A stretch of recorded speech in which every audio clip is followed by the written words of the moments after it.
everybody. Welcome to the Cheese Talk podcast. I am your host. Well, I got my cat here, Luna, on my lap, but she's co-host tonight, I guess, or co-host. I'm joined with my Twitter follower friend, fellow Packer backer, Lindsey. How you doing, Lindsey? I'm doing great. How are you today, Brian? I'm doing great. Enjoying this cool weather compared to what you're getting down there in Oklahoma, right? Yes, super hot today. First, I want to give a shout out to the Ope Network for giving me the chance to pod under their umbrella, the Ope Network. Currently, they are 51 followers away on Twitter or X of reaching the goal of 523 followers to be able to give away an 8x10 autographed Jair Alexander picture. 51 more followers. So, Lindsey, can you tell us a little bit about yourself? Sure, yeah. Like Brian said, I'm Lindsey. I'm originally from a small town in northwestern Minnesota. I have lived there. I lived in Fargo, North Dakota for about 10 years before transferring grad school to the University of Oklahoma. So I'm coming to you live from OU's campus in Norman, Oklahoma. I have been a diehard Packers fan for about 30 years. Obviously love football. I love college football as well. You know, being at OU has kind of really strengthened my passion for that. I'm also super passionate about the sport of springboard diving. So now I know I've talked to you off air, obviously, to get you on the show, but you said you used to be a diving coach? Yeah, I was. My journey into coaching was kind of unorthodox. I basically started diving when I was about 12 years old. The dive coach came into our gymnastics gym and asked if anybody would want to be interested in trying diving, and so I jumped at that chance. I already was swimming as a competitive swimmer, and I didn't super love swimming, and I thought, if I try diving, this will be a great chance for me to not have to swim as much and try something else. Of course, that didn't really pan out because they do ask you to do both if you are able to swim at all, at least in high school, so I did swimming and diving. I went to college originally right after graduation with no intention to be a college athlete. I made it 1 year in college, and I didn't do so hot, and so I took about a 4-year break from college. When I was 23, 24, I went back in and I took my shot at the sport I loved and went on to the dive team at Minnesota State. I dove there for 1 season. I dealt with a nagging shoulder injury that had kind of been plaguing my career throughout, and so I dove for 1 season. And then I actually ended up being asked to take over as the coach. And so I ended up coaching my former teammates for, I was a sophomore in college. So coaching full-time and going to school and managing that was difficult, but my love for the sport grew. I had never coached a day of diving in my life before I started collegiate coaching. And so that's, kind of a different story. But I've worked with diving at a few different levels. I've coached high school diving, I've coached USA Diving Club, I've coached for NAIA, and I've coached for Division II.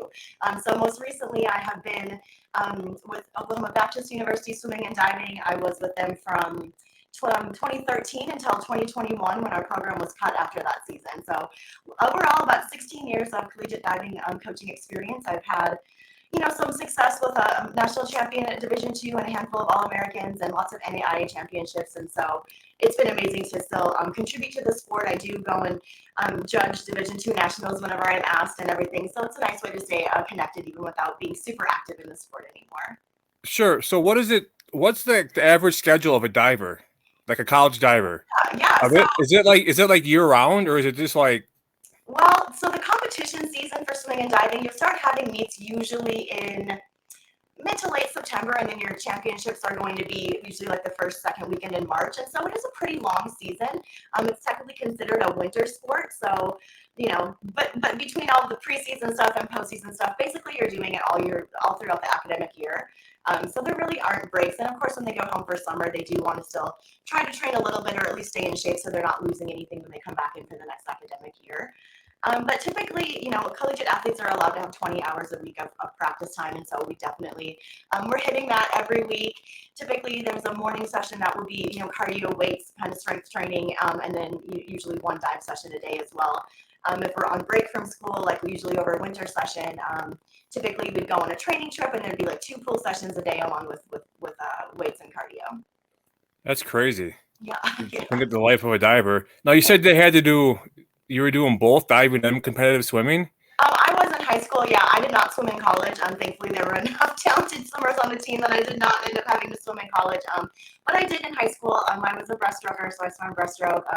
Sometimes, freestyle on the relays and everything. But definitely diving was more passionate for me. I still follow the sport. Of course, we've got Olympic trials and everything going on right now. And so I have been glued to my television and rewatching trials just to kind of keep up with what's going on.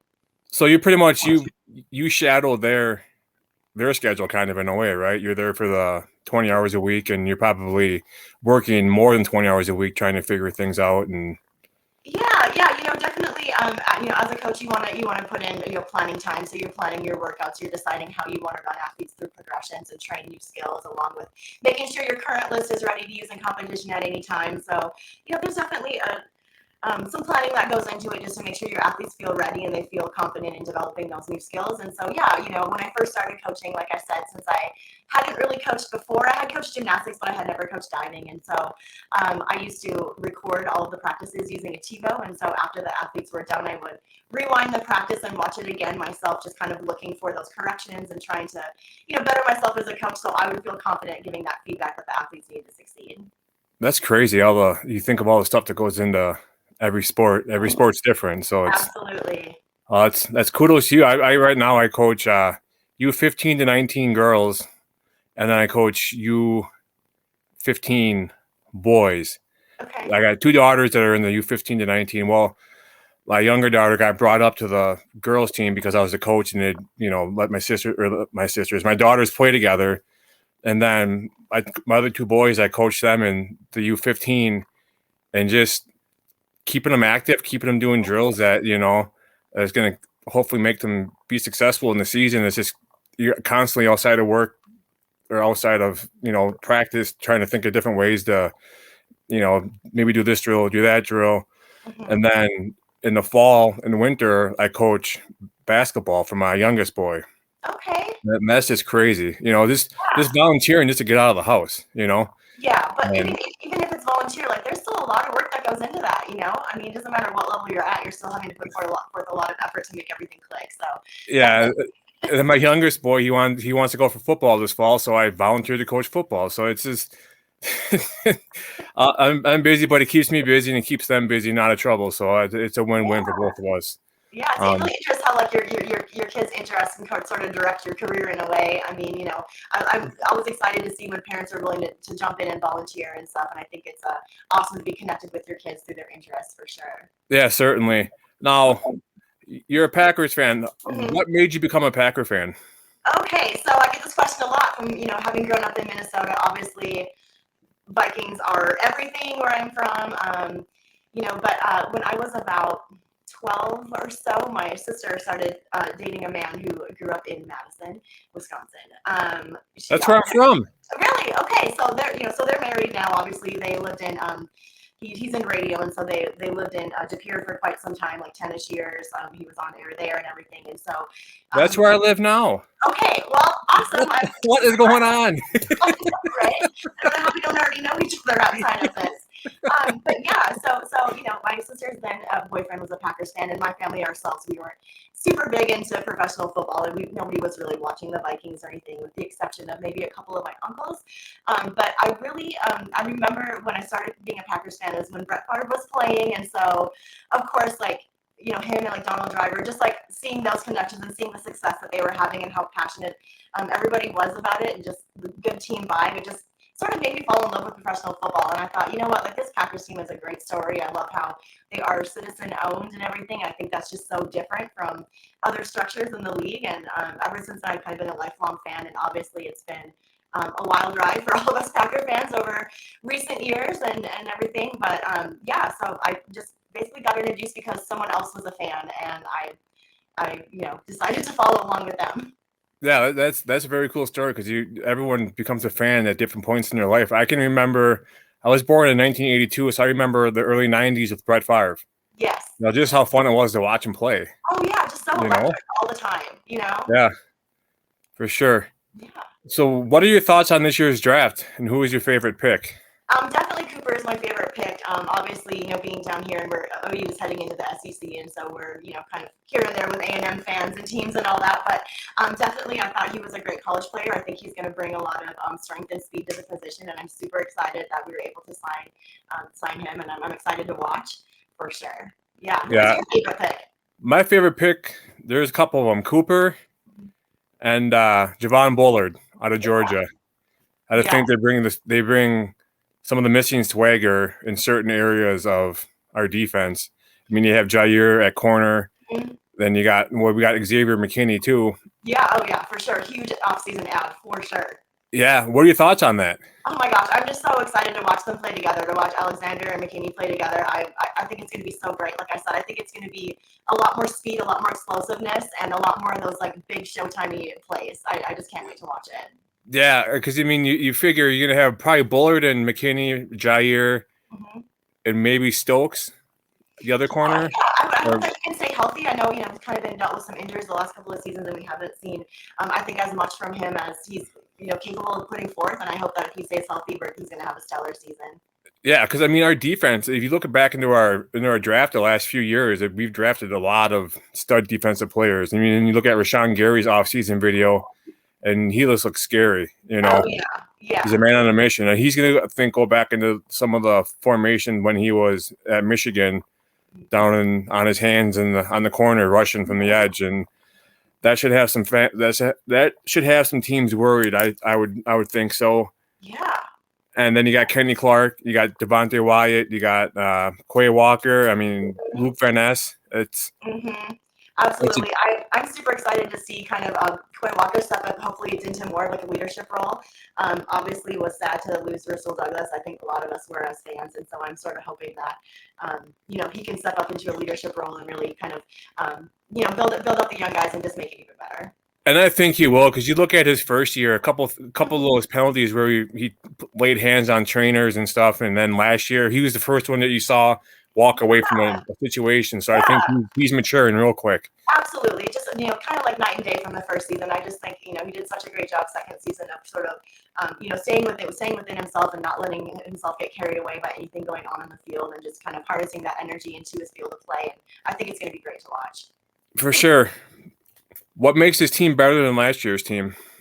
I think experience. Obviously, we went through what people would call a rebuild. All of us fans know that rebuild lasted maybe all of 4 months before we really started to see results. But I think, with having all of our young receivers and everybody having had time together now, being through the season, being through a postseason experience, I just really think the team chemistry is there. And so I'm just excited to watch Jordan Love go out there and slay it again. I mean, of course, everyone had their doubts after having just this legacy of great quarterbacks that Green Bay has had, but I don't see any reason to think that anybody got it wrong with Jordan Love. I mean, we watched him just grow throughout the season, and I'm so excited to watch him in his sophomore season. Yeah, I always say that, like, going into last year, we didn't know what we were going to have to play with because, with Aaron Rodgers' situation and whatnot. But then going into this last year's draft, we knew what we had before we drafted, so we kind of. And I believe that we had the money to go out and make some key acquisitions with McKinney and Josh Jacobs. Yeah, which I think is going to be huge. It sucks losing Aaron Jones, but something went awry there. Something happened, and just whatever. It's a business. Jacobs is 3 years younger, same type of running style. We went out and got possibly the best running back in the draft in Marshawn Lloyd, who's like a mini version of, or maybe a bigger version of Josh Jacobs. So, I mean,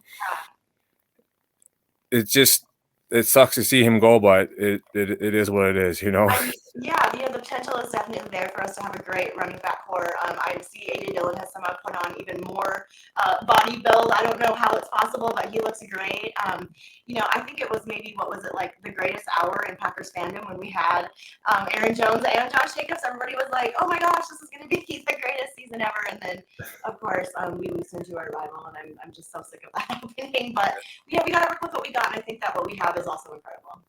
Yeah, I think it is too. And you got to think back to it. You think of Aaron Jones and the injuries, Yeah. I mean, how much of the last 2 or 3 years, I mean, when he played, he gave us everything he had, but how much was he on the field the last few years? Yeah, and that is a good question. Of course, like in retrospect, after getting over all of our initial shock and anger, like we can start to raise those questions and just say, were we getting, the absolute best every time? Well, no, you certainly can if you're injured. Of course, when he's on the field, it was obviously great. I mean, world class. But yeah, I think you want to be able to invest your money in a player that's going to remain healthy and be able to contribute for you every game. Yeah, and definitely, I could see them doing something. I know they signed Josh Jacobs to a 4-year deal, but with drafting Marshawn Lloyd and seeing how he develops, I wouldn't see Jacobs lasting those 4 years in Green Bay. Yeah, it's possible they maybe just needed someone to come in that did have a lot of game time experience, a lot of, super stellar performances on his previous team. And I think maybe that's good for those young guys to kind of have that role model to follow along. But, as we've seen before, it doesn't take long until the young guys can sort of surpass, guys that have been around. But I think it is really great and important for them all to train together. What do you think of our receiving core? Oh my gosh.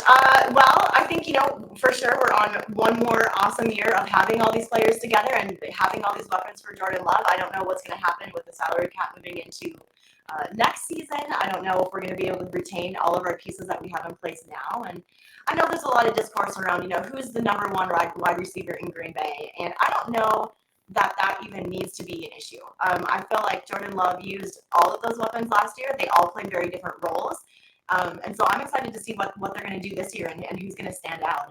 And especially knowing that, there's maybe a contract year coming for some people. And we're obviously not going to have the money to keep everybody that we've got now, but I think we're going to have them all for this season. I think it's going to be a really exciting run. Yeah, I believe that it would be nice to see the receiving core, knowing how good they can be, to all take a pay cut and just stick around. And just because look at how many receivers want to go after all the big money, then they go and then they like disappear. I mean, look at Ellen Lazard. What happened to him? Look what happened. It's just MVS was, I guess, another example, but he actually won 2 rings, not solely because of him, but because of the Chiefs. But and then you got to think about too, if you have 5 or 6 decent receivers, you got to filter through and figure who's going to be the best investment, and the other ones before the contract comes up, try to trade them for draft picks. And that way you can do the same thing you did with them in the future. You can draft young receivers and develop them and keep using what you're drafting and get, return on them. Absolutely. I personally can't wait to see more from Jayden Reed this year. I just loved watching number 11 last year. I thought he was so electric. And so, you just sort of was able to get these catches that you didn't, you were thinking, how is this a first-year guy? How is he doing this? And it's so awesome. I hope to see him develop a little bit more as well. Yeah, we got out of him what we wanted out of Amari Rodgers when we drafted him, but he just didn't pan out. So yeah, you mentioned MVS, and I felt like his style of play was also very similar as it was with Green Bay, but yeah, he was able to have more success because I think they need a more complete team. And so I think we're working our way toward a really great complete team by doing this sort of cycle of bringing in young guys, having them train with seasoned people, and then just sort of cycling through. It seems like we don't necessarily have a lot of weak pieces, just a lot of young guys that are here to play. Yeah, and I don't know, we got a new training staff. They had Christian Watson and I think it was Jair Alexander went down to UW-Madison to figure out the hamstring. So they mean business. So it's good to see because he always, it's like you sit there in the season during next game. Oh, so and so is not playing. Well, what even happened with him? Did he pull his hammy walking up his stairs, or Right. I'm just glad they finally are willing to invest the resources and time and figure this out. And I don't know if there were any changes to the strength and conditioning staff that were made to maybe sort of prevent this from happening in the future. But I think, it's always good when a franchise is willing to invest in people to get down to the root of the problem and solve it so that you're not missing game time and you're able to produce. I'm pretty sure they got a whole new staff. Okay, well, there we go. I think they got some people from the 49ers organization training staff to come over. Don't quote me on that, but I could have swore I heard that. Really glad to hear that Christian isn't dealing with that nagging injury anymore, and hopefully his production will go up. Because I think if he's 100% healthy, I think he's our number one. Yeah, I would tend to agree as well. I mean, last year we just got to see so many different looks because of the staff that we had. So it'll be interesting to see what a fully healthy Christian Watson looks like this year for us. What do you think the turning point was last year? I would say Again, we don't obviously get all of the games broadcast down here because we are in a different market that doesn't totally show Green Bay games all the time. But from what I did see, it looked to kind of be, when Jordan Love really started to make those connections with young receivers, like when he found Wicks, when he's finding Reed, I think it was just a whole season of building chemistry and just, having confidence behind throwing the ball and knowing that you've got a lot of people out there who are going to go up and get it. And those guys were willing to take the chance. And so I think, when they really started to trust in each other, maybe game 4-ish, game 5-ish into the year, it just really started to kind of click. And we just kind of saw it grow from there. And it was so exciting to watch. Yeah, it was. It's just some of those throws that he was making is just incredible. Like there's that I know what I'm talking about, but I can't remember what game it was where they threw it and it went past one defender's hands and another defender's hands and a third defender's hands right in the, was it Dobbs or Reed in the back of or in the end zone? Yeah, I think maybe Dobbs. I feel like I'm not positive, but yeah. Was that against the Cowboys? Well, I'm not sure. So many great plays in that game, I can't remember. Yeah. Obviously, the Cowboys game that's on my mind is that playoff game this year. So yeah, that's what I'm thinking of. my husband is a Cowboys fan, and so we are obviously a house divided when it comes down to that. But he still appreciates Green Bay and has become a fan of Green Bay as his number 2 team. So whenever they're not playing each other, he's able to root for them. But yeah, I'm going to like family Thanksgivings and Christmases and everything is a little bit different. Of course, I wear my Packer gear all the time because I just have to start trouble. But So when you guys watched that, when they played last year in the playoffs, were you guys in the same room? Oh yeah, we were. We actually had a little bit of a bet that whoever's team won, got to pick a clothing item, like apparel item of their choice that the other person had to buy. And so I did get a Packer sweatshirt out of the deal that I've been eyeing. And I just think my husband thought maybe this isn't possible with this young team, and but he's very critical of his team as well. I think as all good fans are, you got to be able to spot the issues, and so we talked through that quite a bit. But yeah, they could be in some trouble here pretty soon. I really think so. If they don't get CD Lamb and then they get rid of if they don't re-sign Prescott, I mean that's. Yeah, as far as I can tell, some of the fans are a little bit ready to move on from Prescott. He's a great player and he's winning them games, but not necessarily when it counts. And I'm just wondering how long the Prescott experience is going to last if they don't start producing in the postseason. Well, and the money that he's getting paid, he needs to produce off that money. I mean, Aaron Rodgers was making $60 million a year, and he got us 8 wins his last year in Green Bay. I mean, right. So yeah. If I were them, I would get like this. Obviously, this year, if you're going to stick with Dak, and then I don't even know who their backup is, but get somebody in the draft. You know what I'm saying? Yeah, I can't remember who their backup is either. I don't know offhand, but I mean, they definitely need to make a decision here and decide if they're going to continue to spend money on somebody who, has not necessarily proven themselves in the postseason. And, Jerry's looking for that postseason win and he's looking for it all every year, but you've got to make moves on your roster that are conducive to that. And so it's just kind of an interesting dynamic in Dallas. Yeah, it's always fun to look at, isn't it? Yeah. Especially in your household. For sure. And of course, us as Packer fans have the luxury to sit back and be like, oh yeah, we just sort of don't necessarily all the way worry about it. It's like we just know our administration is going to take care of what needs to be taken care of, and we've been enjoying success. Obviously, ultimate success is you win the Super Bowl or and that's it. That's not going to happen for every team every year, but I was super excited to see that in Jordan Love's first year we did win a playoff game and get to the next round. And so I think there's a lot of exciting stuff to build on in the future. For sure. Yeah, that's definitely, we're kind of, he sat behind Rodgers for 3 or 4 years, and then he came in and it's like he had a couple speed bumps, but he got it together and played really well. So, go ahead. Just waiting on that contract now, right? Like, where is it? What's going on? Yeah, I was going to say, I there's rumors that it's going to happen before training camp. Okay, well, TikTok, because that's coming up, right? Yeah, absolutely. I have no idea what it will be, but I really feel like it's worth every penny. I think we saw what he had to offer last year, and we're only going to see that continue to grow. And so, in my opinion, you invest in this person and you pay him. Yeah, and then even getting McKinney and Jacobs in their press conference when they first got to Green Bay, they said Jordan Love was part of the reason why they came to Green Bay. Yeah, people want to play with him. It's just, it's electric. It's electric watching him. I just felt like the whole vibe last year, the team felt so young and so inexperienced, but then it just kept growing and growing and doing these things that people, they counted us out. They did. And I think that was a mistake. And you said, they're young, but I don't think they realize their potential. Mm-hmm. And that's Exactly. once it hits, it's going to be crazy. Mm-hmm. And Yeah, so and sometimes like these young guys coming in, like they just they play like without fear. They're not in their heads. They play without fear. Sometimes as you develop in a sport, you kind of it's definitely this way with diving. Like you learn sort of what to be afraid of, but when you're young and going in, like you just play with reckless abandon and you have no fear. And I think that's maybe a little bit of what we were seeing last year. yeah, I loved Aaron for everything he did for Green Bay, but I think the last few years was kind of like could have been prevented. Mm-hmm.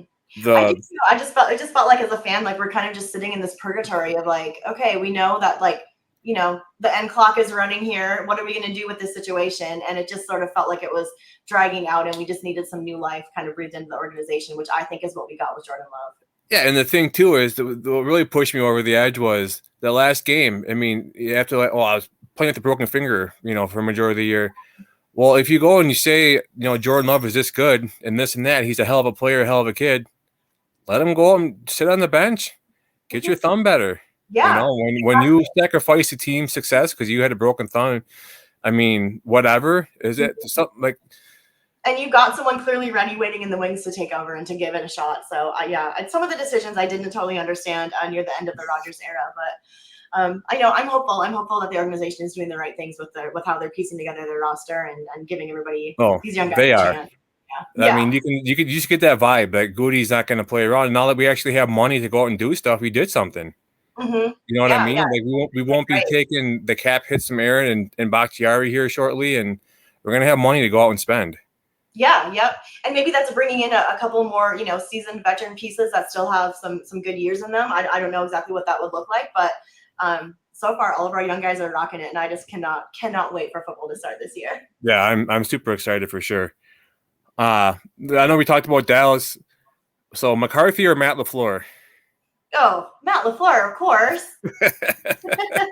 I mean, I remember when they hired McCarthy, and I was thinking for my husband, for you guys, I think this is a good hire because you've been having Jason Garrett for all of these years, and you've had similar. Every year is kind of the same result. Obviously, it's not only on the head coach for that reason, but after a while, you kind of got to question it and decide if what you've tied your organization to is the right choice. And I think for them in that time, I think McCarthy was a good hire. I mean, we've seen what he can do. Obviously, Green Bay experienced success with him. It isn't like he is, an experienced coach. He's been to the highest of levels, of course. I think it was a good hire for them. Nothing down on McCarthy, but I'd rather have Matt LaFleur personally. Didn't Mike or McCarthy have that quote? "I'm a highly successful coach. Just ask me." Isn't that him? Probably. That sounds about right. Yeah. The train has left the station. Yeah. Oh, I know some of these sports shows up here, sports talk shows, when they had when McCarthy, even some of the sound clips in their intro and stuff, they would have that clip. The train has left the station. So have you've been to Green Bay, correct?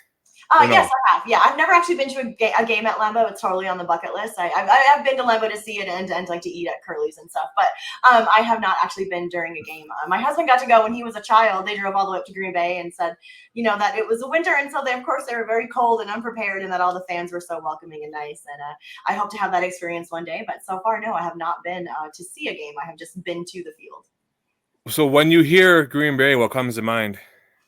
Cheeseheads, of course. Like, I just think the cheesehead is like one of the coolest novelty things that fans can have. I would love to find one like for my dog. I don't know if they make those, but I'm really interested into looking. You can always get one and have like put a strap on. Yeah. Oh my gosh, totally. Ear to ear. Yeah. I mean, you think cheeseheads. You of course think Lambeau Field. You think Lombardi. I mean, the Lombardi Trophy is called what it is for a reason. And so I just think about the great history there, the great stories from a great program, and just how I just think it's very like encompassing of the city. Like the city of Green Bay owns the Packers, and they're all into it. It just seems like tailgating there would be so much fun, such a good environment for a game. I love to watch on TV when it's like nighttime games and it's snowing. It's just like, it's such a cool ambiance and such a cool environment. I think it would be really exciting to play there. Yeah, they have like a 2-story, just 2 or 3-story at Lambeau in one of the wings.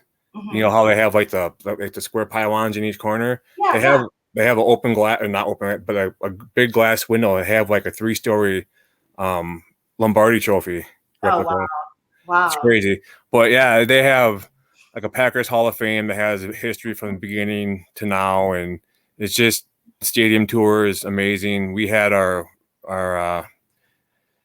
dinner rehearsal for our wedding at Lambeau back when it was Curly's Pub, but now they've changed names of the restaurant there. But we had that there. It was like brats and burgers and everything, and I had a cheesehead replica from a groom's cake at my wedding, and I love that. We took a stadium tour at nighttime there, and when we walked out of the tunnel where the Packers run out, it was dark out, and the fire alarms went off, and like all the press boxes and everything had those fire alarm strobe lights, and it was going all around the stadium, back and forth. It was pretty cool.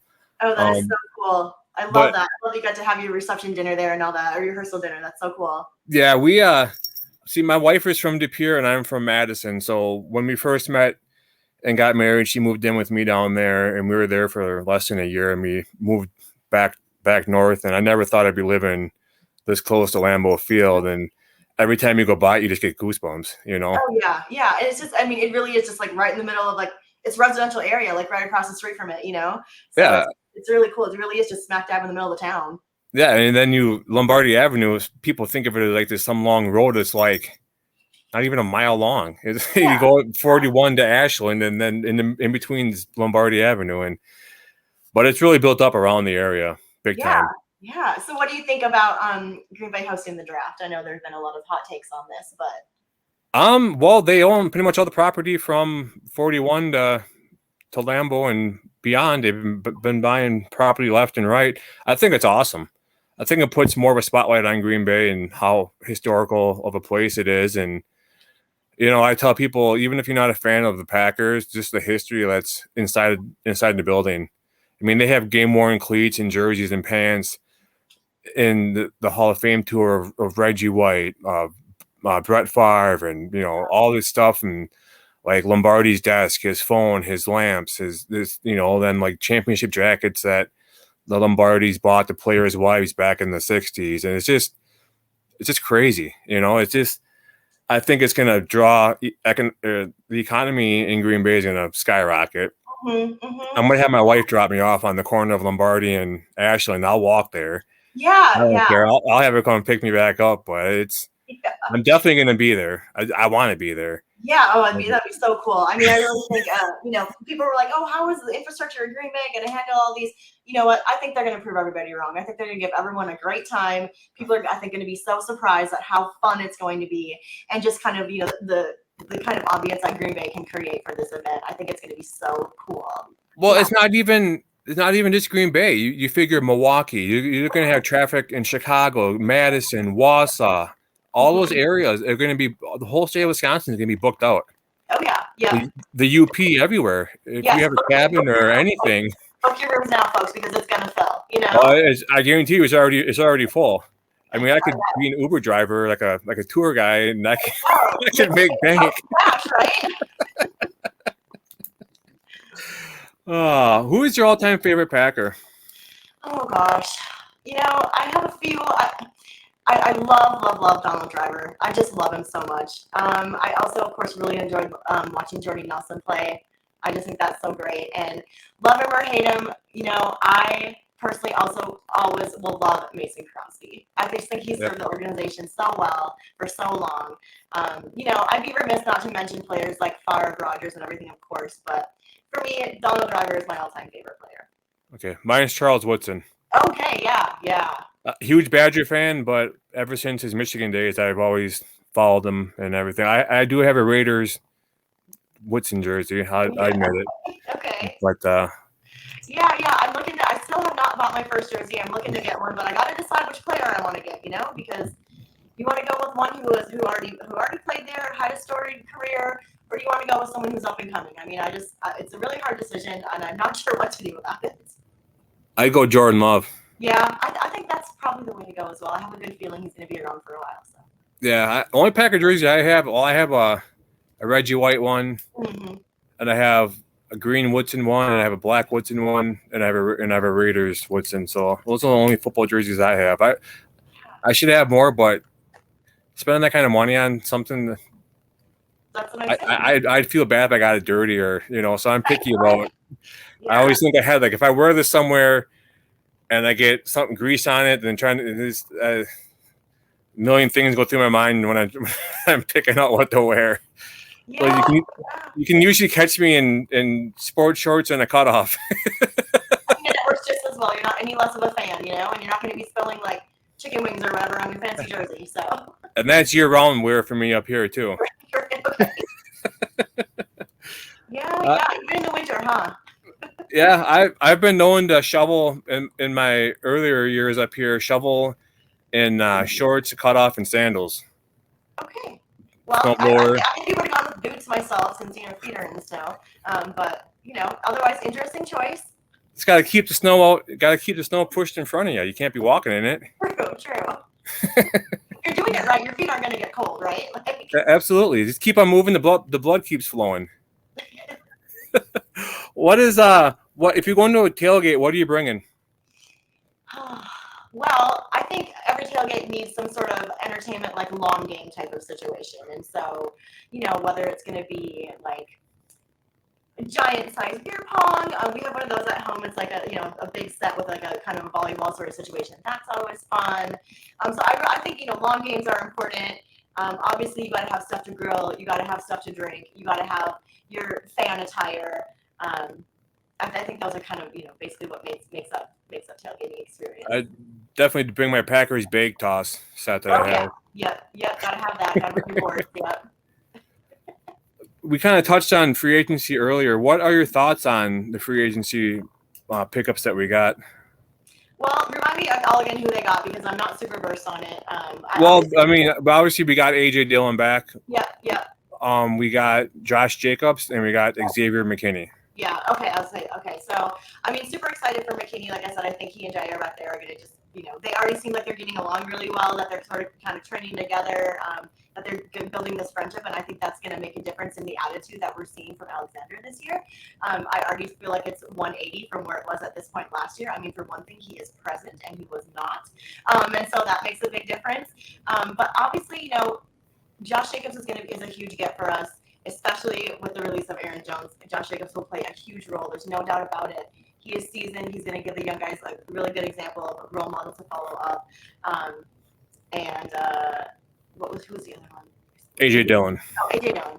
And I was really happy to see them bring back Dillon because I feel like he's such a good steward for the community and everything that he does outside of football. Not to mention, he's Quadzilla, right? He is a strong player. He can get those yards. He's a utility player, and I'm excited to watch him have a great season as well. Obviously, there's going to be decisions that will have to be made moving forward, but I think for this year, we're in a good spot, and I'm super excited to watch them all play. It's funny about AJ Dillon because when we had when we signed Josh Jacobs and then we let Aaron Jones go and Dillon was still out there, I could go back on my tweets, but I got so many of them. I don't want to spend that much time doing it, but I could go back and find where I tweeted something like, is AJ Dillon still available? ... Yeah. And less than a week later, they signed him. They signed him for a really cheap price. Mm-hmm. He's the mayor of Door County. Come on. Yeah, exactly. Is he on a 1-year contract right now? I believe so, yeah. Okay, so again, this is something we may revisit again after next season, but if he continues to make an impact in that RB2 role, I think that he's solidifying himself for the future. If he can kind of maintain that, maybe even have a little bit more production than he had last year. And the thing with McKinney and Jacobs too, they're both captains. Mm-hmm. They're both captains. Yeah, so you bring in a captain on the defense, captain on the offense. Good locker room guys. I'm excited. Your players are invested, and those young guys are going to look up and follow. So I think it's just a great situation all around. Absolutely. Who do you think is the biggest rival to the Packers?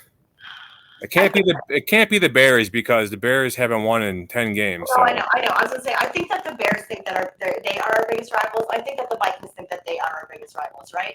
I think for us, I mean, what I see in terms of rivalship, man, we gotta beat San Francisco. Like we've gotta beat them. Like every time, it seems like so many times we get into the playoff, we'll win one game, we'll move on, and then bam, like for some reason this team is destroying us. I mean, not that it was total destruction. It was a close game, but I just don't know what it is. I don't know what it's going to take for us to get over the hump and to be able to beat San Francisco. Again, I don't want to call it necessarily a rivalry because we don't play all the time, and it's certainly not in conference.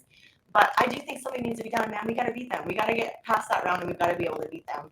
Also, I really, really like what Dan Campbell has done in Detroit. I think we'd be remiss not to talk about that. They are in our conference. I do see them as our biggest conference threat right now.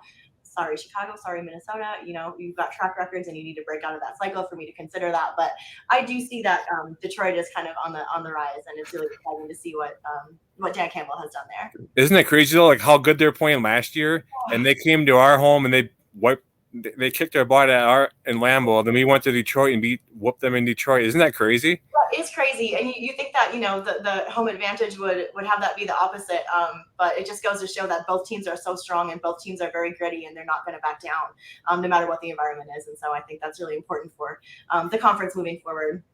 Absolutely. Who do you think has a breakout year this year for the Packers? I want to say Jaden Reed. I just love him. I want to see that he is, hopefully he kind of had one last year though. I know, but I feel like there's more. There's more. Yeah, I think more. I think like you said, someone's going to define themselves as a wide receiver one. And I know we like Watson. I like him too. I just feel like Reed is also right there. And so I'd like to see maybe one of those two step up and declare it for themselves. So I think, again, to look for more from Jordan Love. I think he's going to be starting this season just on fire and ready to go. Very confident. He knows what he's doing. He knows how to lead this team. And so I'm excited for him as well. Right. Yeah, I don't know. Wicks kind of poured it on last year. Mm-hmm. I want to see stuff out of Malik Heath. Yeah, Those are depth at receiver just in case someone does go down. Knock on wood. Yeah, it's awesome to have those pieces in place. Like you said, the depth is so great. I mean, you can put anyone out there and they're going to know how to make plays. And It'd be nice to see Devontae Wyatt have a breakout year next to Kenny Clark. Yeah. Oh yeah. That'd be huge. Great. Or Van Ness. Yeah. Yep. Yeah. I mean, the quicker they get to that quarterback, the quicker the ball's leaving his hands, and the quicker that the person that he's throwing the ball to is not where they need to be, and we get the ball and we run back and score. So yeah, I like to see Musgrave have a good season as well. I thought he did pretty well last year. On his feet. What are your thoughts on got about 5 more questions for you, and we'll wrap it up. Sure. What are your thoughts on the new defensive coordinator and the scheme that he's bringing in? So I guess I'm not super familiar with the scheme, but I can tell that the players seem to be happy about it. And I think that's the most important part. You've got to have a coach in place that can get buy-in from the players. And it seems to me like that's already happening. Clearly, we know what we had in place was not working. There were some unhappy parties involved there. And I feel like going in this new direction is going to be great. It seems like he works well with the head coach, of course, because you want those pieces in place to establish your team culture. And I think that is what's happening. And so that makes the field of play very exciting when you have all this buy-in from your athletes. Yeah, the 4-3 is a 4-3 defensive scheme. I'm pretty sure they brought that in because how we got scorched in the run game. Mm-hmm. It helps strengthen the run game, and he seems to have the respect of all the players, and they seem to want to play for him. Jair actually showed up OTAs where in the past he hasn't shown up because of his dislike for Barry, Yeah. So I think what's important is to note that the administration and the head coach were willing to make these changes. They're seeing, okay, what we've got, isn't working. We're going to go out and get someone else. We're going to make these changes to invest in our players and in our franchise. And I feel like there's so many franchises that are not willing to do that. People maybe stay on just a little bit, I guess maybe season longer than they should, or they're not willing to take that chance on putting something new in place. And I feel like we have been able to do that with players, with coaches. And so far, it's been working for us. And so I think it's exciting to kind of continue that trend into the future. Yeah, I'm excited to see the new defense for sure. Favorite type of cheese? Well, I mean, what's not to love about all of them? All cheese is good cheese. I'm a huge pepper jack fan myself. I love pepper jack. I love sharp cheddar. Cheese curds, amazing. If people have not had them, they have to try them. But I would say pepper jack and sharp cheddar are up there for my favorites. Now you know. Once I hit 150 subscribers on my YouTube channel, I'm sending out a package of fresh cheese curds. Oh my gosh. Okay. Well, I'm gonna help you get there. See if we can share it away and get you to that number. Because who doesn't And want a Cheese Life T-shirt. Oh, awesome. Perfect. Yeah, I like ghost pepper cheese. Oh yeah. Okay. So really good. I mean, so spicy but so delicious. Yeah. Then there's a place just west of GreenBay called Maplewood Meats. It's the place that when Rogers was dating was that Olivia Munn? Yes, yes. Whatever her name is. Oh, you alumni, shout out. Anyway. When they were dating, they did like a post or whatever, and they tagged Maplewood Meats or whatever. And anyways, my wife was there one day buying meat, obviously, and she found some Carolina Reaper cheddar cheese, and that was really good. Oh, did you put it? Were you just like eating it off the block, just like, or were you like, you know, cheese cutter? I cut the cheese and I ate it. So like a charcuterie style. Yeah, or also if I'm making burgers, I'll top off my burger, put it on, put the lid on. If you had put it on your burger or not, because I bet that would be really delicious. Yeah, but I'll eat it either way. I love, like I asked one guest one day, I asked him, what's your favorite kind of cheese? He said, within reach. That's the truth, though. That's the truth. You can't just have one. You got to have it all. We had this, I don't know exactly what type of cheese it was, but it was like a dill flavored cheese, and it was so good. I wish I remember where we found it, but yeah. This cheese shop is like a half a mile from my house, which could be a problem. Right. They have like fresh cheese curds like 4 days a week. Oh my gosh! And how many days a week are you there for? Huh? And how many days a week are you there for? No, I just go there enough to get enough to last me a couple of weeks. Awesome. But they have like Cajun curds. They have dill curds. They have this. Yeah, they're super good. And go there in the morning when they open up, and the curds are nice and warm and squeaky. And squeakier the better. Yeah, that means they're fresh. Yep. Do you think Stokes does make a positive impact this year on defense? You know, I hope so. Like I said, I think it's all about staying healthy. And so that's my hope. My hope is that he is healthy, and so he therefore can make an impact. Because what we've seen from him when he is healthy has been phenomenal, and I don't have any reason to believe that won't continue if he can stay healthy and stay on the field.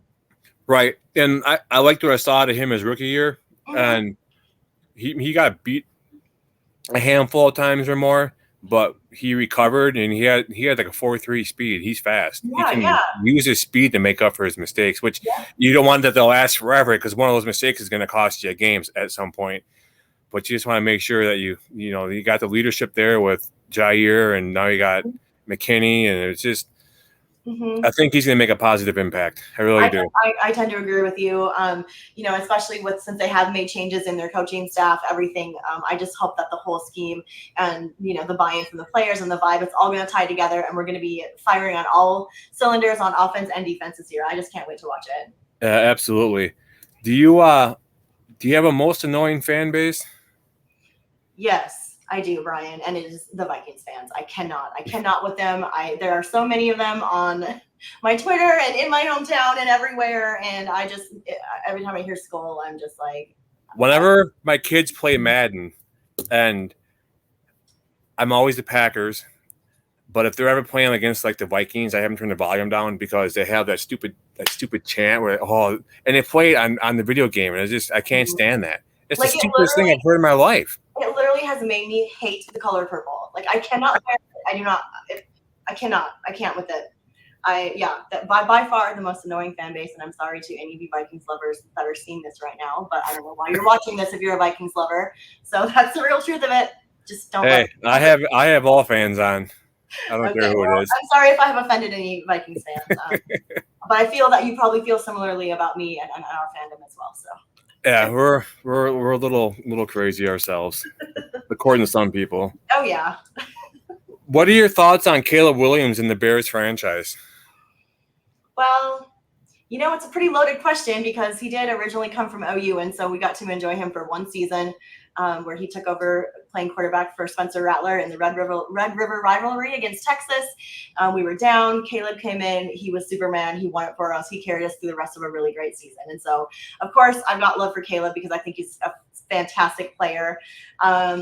the coaching situation surrounding all of that between OU and USC is a whole other hot mess I don't think we have the time to get into today. And so I didn't love that his allegiance was to the coach instead of the program. I think had he stayed with OU, it would maybe be a little bit different. But then again, you just went #1 overall in the draft. And so how much better can it be for you? I think he's got high football IQ. He's a fast player. I hope that if they're expecting success, that they put some pieces around him on OL to keep him on his feet. I think that's going to be probably the biggest question mark right now. Yep. Is that he was successful at the college level. Again, they obviously didn't make college football playoffs or championship or anything, but he got that Heisman, and you don't win that if you're not deserving. And so he's definitely very talented. I think he's going to give us maybe some challenge, but he's got to be able to stay on his feet. He's got to have important O-line around him to make sure that happens. And we'll see if it's hype or if it comes to fruition. We'll see. Yeah, I mean, they had a couple of receivers from last year. They got Odunze and Keenan Allen, and they got DJ Moore. Yeah. Which Fields and Moore had a good connection last year.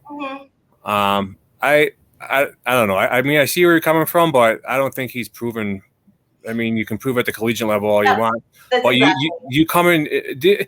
you can come from college to the NFL, and it depends on the situation you're put in. If you're really good in college and you go to the NFL, you get drafted first pick of the draft, and you get thrown in at quarterback. How many successful quarterbacks have been just thrown into the fire right away? Yeah, it's a tough position to be in. I mean, you're transitioning to a whole new style of game, a whole new speed of play. Everything is bigger, better, and different, right? And so obviously, yeah, all these NCAA guys are unproven in their rookie season until they get that experience under their belt. But it's important to have pieces around him that's going to create that success. You mentioned that Fields and Moore had a good connection, and so I don't feel there's any reason to think that Williams and Moore won't also have a good connection. But yeah, you're right. He's got to get out on the field. He's got to prove himself. And just like along with the rest of the team, right now they don't really have a lot to be talking about in terms of success from last year, any of that. But, it could be totally different this year. We just have to wait and see. And he's got to stay on his feet too. Mm-hmm. Absolutely. You can't throw to your weapons when you're getting sacked every other play. Right. Yeah. Which I hope we see when we play him. Right. Again, yeah. Last question. How will the NFC North finish this year, top to bottom? Green Bay on top, Detroit in second, Minnesota in third, Chicago in fourth.